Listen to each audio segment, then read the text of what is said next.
So I have this belief that writers never write anything to anyone else first. In a way, we are always writing first and foremost to ourselves because we are always the ones who need to hear it first. And through the act of writing, we're always attempting to find it, that thing we are looking for.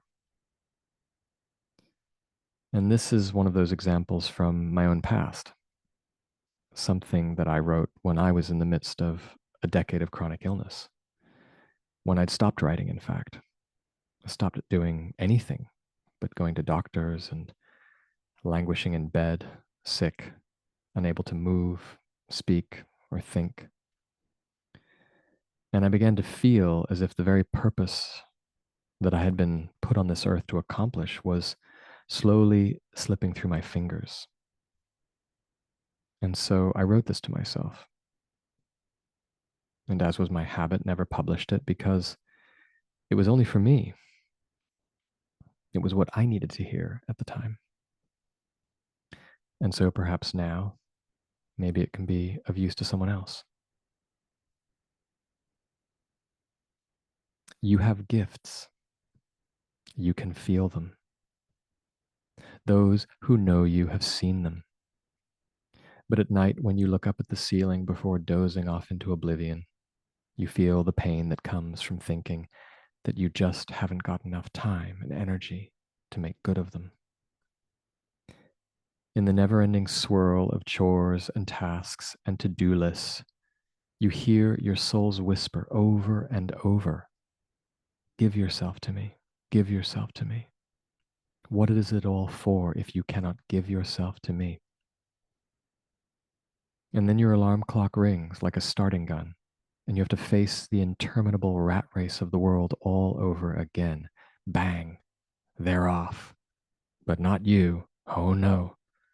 Because before getting your spikes on and hitting the track of your soul's mission, you need to take out the garbage, walk the dog, feed the kids, and then pass a bowel movement, which turns out to be incomplete because you've been eating cheap takeout and now have parasites. So you spend an extra 5 minutes wiping your ass as if trying to remove some indelible stain from your past while you imagine your soul staring at you from the hallway, its hands on its little soul hips, that look of disgust on its little soul face, as if to say, "Is this it? Is this all I've got to work with?" When you finally sit down at your desk, your inbox regurgitates email all over your face. Your phone whines like a traumatized techno baby, begging you to breastfeed it attention.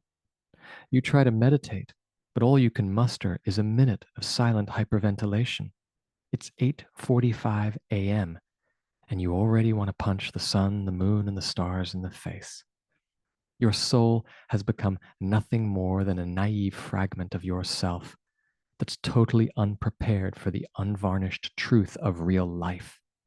Your mission, now a luxury alongside private jets and full dental coverage. Self-actualization, only the most horrendously pompous series of syllables that have ever been spoken in existence. Your work week, no longer about the golden capstone of Maslow's pyramid, but the endless slave labor that it took to build it. Why bother, you think? Why try? It's hopeless. So you let go. And before you know it, a year has passed and then another, until that place inside your chest that once burned like a supernova is no more than an ember. Your inner Neo and Trinity have finally given in to Mr. and Mrs. Anderson. They bought that house in the burbs, got jobs at the local telecommunications firm, and now only make love with the lights off and their socks on once a month, maximum. Yes, the machines have won, and you know it. Because when you look inside, it feels like you've finally become one. But then you wake up again. And like Scrooge in A Christmas Carol, you realize that it's all been a dream, and that in fact it's still warm out, and summer has come.